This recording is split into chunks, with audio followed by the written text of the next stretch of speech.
19 screen with the year's sexiest Maybe you should take your hand off my thigh. wave on-screen romance. A whole new Along comes that unexpected opportunity. I'm 43.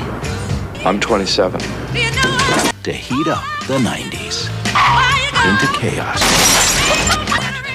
They will wrong each other.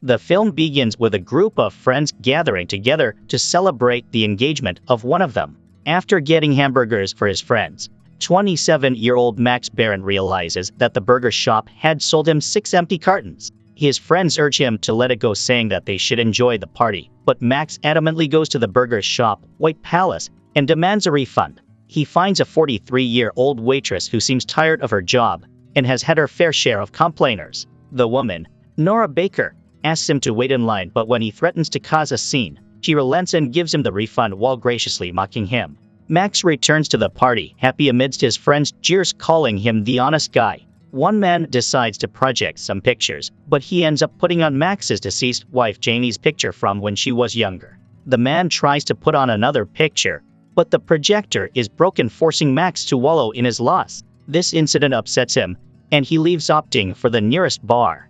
He is busy drinking alone when Nora spots him. The two talk for a while before Nora starts flirting with him. Since his wife's death is still raw in his heart, Max rejects her advances and starts to leave. Nora calls out after him, mocking him for being dumped by his wife. Max reveals that his wife died, and Nora explodes in laughter, asking how she died. When Max mentions that it was in a car accident, Nora continues laughing hysterically before mentioning that she had lost her son to leukemia. This proves to be some bonding moment for the two, and Max offers to take Nora home. Nora lives in the Dogtown neighborhood in St. Louis. Both are highly intoxicated and make a couple of dangerous swerves before hitting the mailbox outside Nora's house. Inside, Max is shocked by the dirty state of Nora's house, but he decides to let it be. He says his goodbyes, but Nora asks him to stay the night since it would be better than driving home drunk. Max uses the bathroom and decides to spend the night. At night, he has an erotic dream of his dead wife. He wakes up to Nora performing oral service on him. When he tries to resist her, she quickly pins him down and finishes her work. After this, the two have intimate, fiery, and passionate intercourse. In the morning, Max looks through the house, realizing that not only is Nora dirty, but she has a healthy collection of toys depicting her as a loose woman. Max leaves the house, but not before Nora explains that he thought he would be different. Max works as an advertising executive at a company in the city and belongs to the upper middle class, meaning that he can never have anything with Nora. He visits his wife's grave on the 2nd anniversary of her death alongside his mother. This brings out such feelings that he goes to White Palace and watches Nora do her thing. Later, he visits her at home under the pretext of bringing a new mailbox to replace the one he broke. Nora seems happy to see him, and she invites him in beginning a relationship. With the relationship being in its honeymoon stage, we see Max spending most of his time at Nora's. He starts opening up and being carefree around her. Gone are the tight suits he wore to work, and the workaholic nature he had taken so much into. One time, his boss calls him, wondering why he comes into work an hour late and takes long lunch breaks. Max explains that his personal business is not his boss's, but she figures out that Max has met a girl. She guesses that Max's type is a young, freshly graduated, and wealthy girl, and Max goes along with it. One time, Max gets Nora a gift, and she is excited to see what is inside. When she sees it's a vacuum cleaner, she is angry and accuses Max of thinking that she is dirty. Max agrees and starts pointing out how messy and filthy her apartment is. Nora tells him that if she wants to, she can clean, and he should check out the kitchen. Max is sorry when he sees it shiny and sees that Nora had prepared a romantic dinner date for the two of them. Nora is angry and locks herself in the bedroom. Max feels bad for his actions and makes up for them by bringing her flowers and making a meal for them. The relationship is stronger and better with Nora cleaning her shared space with Max so that he can get comfortable. Unfortunately, Max keeps her a secret by ensuring that none of his friends can find out about her. However, another time Max is angry because they spend most of the day watching TV while they could be doing some other things. Nora explains to Max how different they are in terms of social class and age, saying that some of the things she likes doing cannot be the same or appeal to him. Max attends his friend Neil's wedding without telling Nora about it.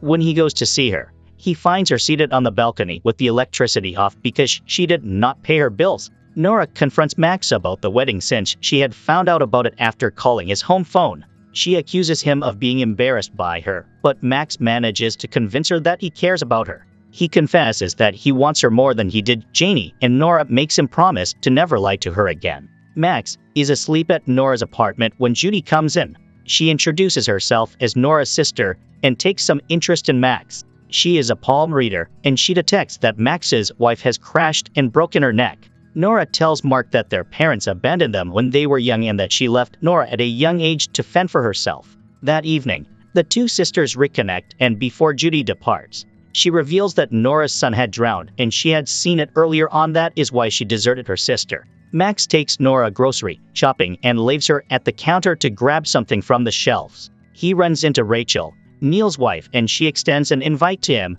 and his mystery woman for Thanksgiving.